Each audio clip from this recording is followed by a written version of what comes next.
Hey yo, this is Dash, and I'm back out my garage.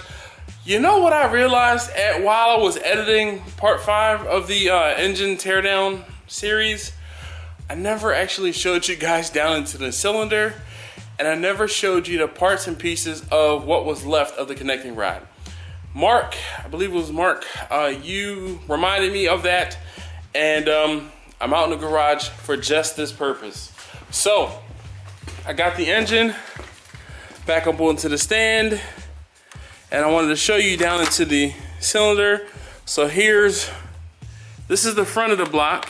All right, so this is the front of the block, and I'm imagining they count 1, 2, 3, 4, and let's look down there. From the top, there doesn't seem to be. There's no. There we go. There doesn't seem to be any like damage or scoring in the cylinders themselves. So this is number 2. Here's number 1. And the only thing you can see from this side is you can see a little bit of jagged edge right there, and that's part of the cylinder that's missing. Let me turn the engine. So here we go, looking at the engine. This is looking from the bottom if I were under the oil pan. So this is where the oil pan sat. So here's the number 1 cylinder, number 2 cylinder, number 3 cylinder. And let's look at these two. And you can see where that connecting rod just went all down around in there and tore stuff up.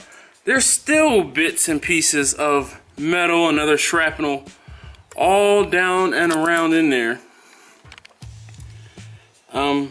So yeah, and again, so there's number 3, and there's the hole.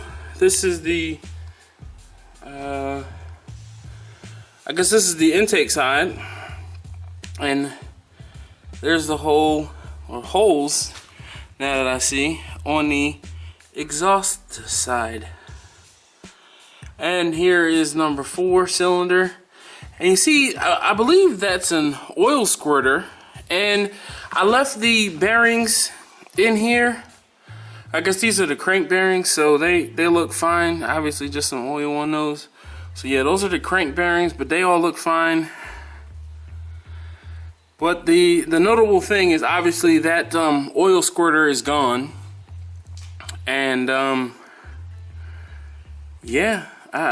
You know, all right, so that's the block, and I pulled together some of the parts and pieces of the rod and the piston to show you. All right, so before I get started, here is a complete connecting rod and piston. Here's what's left of the rod that blew up, or excuse me, the piston that blew up, and this is what's left of the rod. So I wanted to make sure that I showed this, and this doesn't look too crazy. This is the broken connecting rod. There does, well,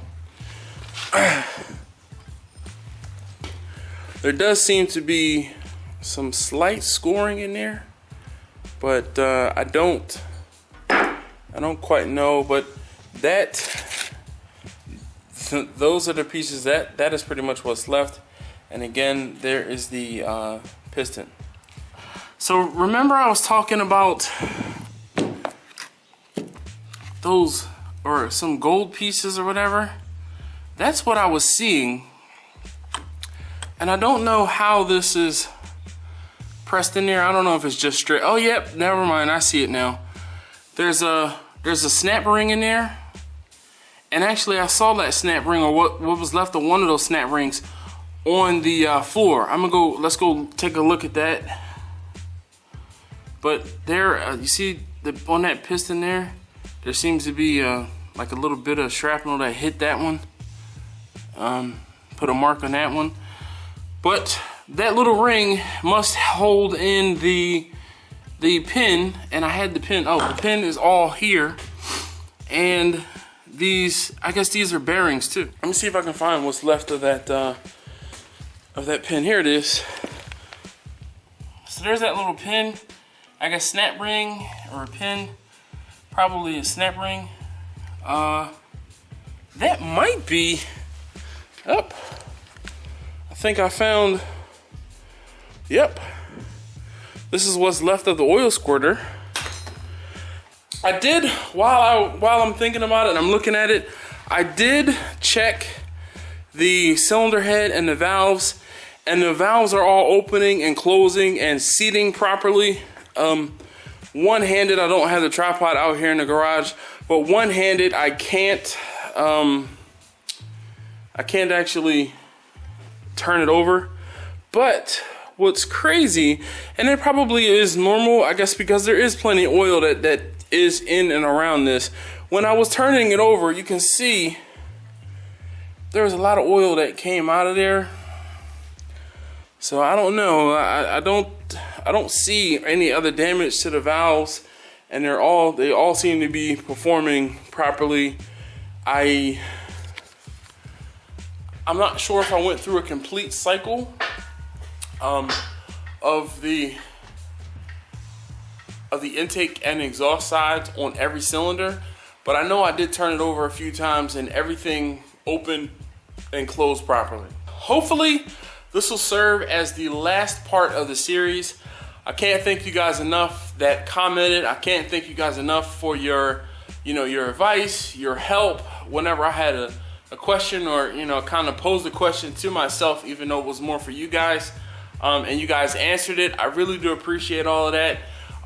Thanks again for watching along. I did learn a lot from this whole experience of taking the engine apart. And no, I'm not going to try to put the whole thing back together.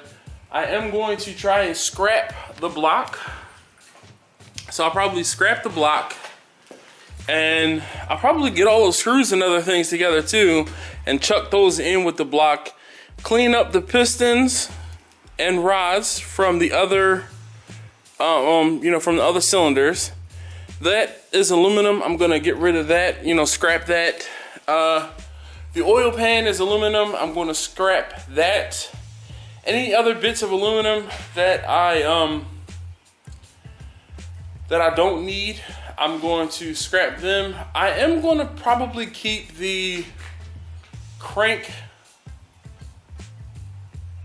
caps, and like I said, I'm going to keep the cylinders, the pistons, and the connecting rods, and then I still have to go through that other box of parts.